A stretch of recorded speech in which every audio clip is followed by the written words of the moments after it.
अस्सलाम वालेकुम नाज़रीन, धरती टाइम्स सां गॾु आहियां अब्दुल अज़ीज़ जतोई। नज़र विझंदासीं ताज़ा तरीन हेडलाइंस ते।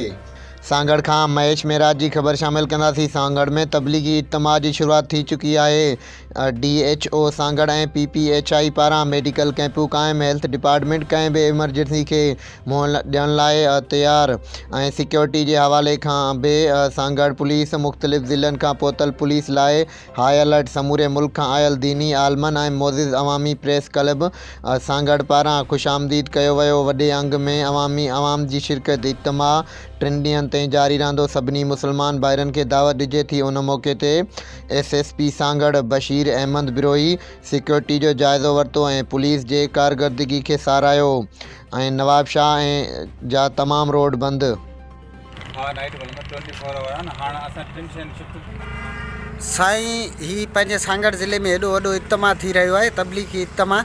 इन में हर तरह जी जेको आहे सिक्योरिटी जे हवाले खां या सेहत जे मामलनि खां कल जे हिसाब किताब खां हिते कैंपूं लॻियूं आहिनि ऐं लॻी बि रहियूं आहिनि। त हिते जेके सेहत जे हिसाब खां तव्हां कहिड़ा उपाउ वरिता आहिनि? बिस्मिल्लाहिर्रहमानिर्रहीम। अल्हम्दुलिल्लाह, सभ खां पहिरीं वॾी ख़ुशी जी ॻाल्हि आहे। सांगड़ वारनि खे मुबारक हुजे, हीअ अहिड़ो वॾो इज्तिमा थिए पियो। इन इज्तिमा लाइ असां अल्हम्दुलिल्लाह पंहिंजी हर लिहाज़ सां मेडिकल जे हवाले सां, हेल्थ जे हवाले सां असां पूरी कोशिशि कई आहे। जंहिंमें असां मेडिसन हिते असां कैंप लॻाए उन में मेडिसन अवेलेबल कई आहे। असांजी 24/7 असांजी जेका आहे कैंप हलंदी। प्लस में असांजी एम्बुलेंस ऑन बाय रोड हिते बीठी हूंदी, एक्सटेंड बाय हूंदी, जेका अल्लाह न करे कंहिं शइ जी ज़रूरत पए थी या कंहिंखे शिफ्ट करिणो पए थो या केॾांहुं उमारणो पए या असांखे सिविल जे अंदरि उमारणो थो पए, उहा असांजी एम्बुलेंस उनखे सर्विस ॾींदी आहे। असां पंहिंजी तरफ़ां पूरी कोशिशि कंदासीं त हिते सिहत जे हवाले सां कंहिं क़िस्म जी खोट न अचे। अच्छा, तव्हांजी शिफ्टूं हिते घणियूं हलंदियूं? कहिड़े हिसाब सां? असां 3 शिफ्टूं हलंदियूं। सुबुह जो हलंदी, शाम जी हूंदी ऐं राति जी शिफ्ट।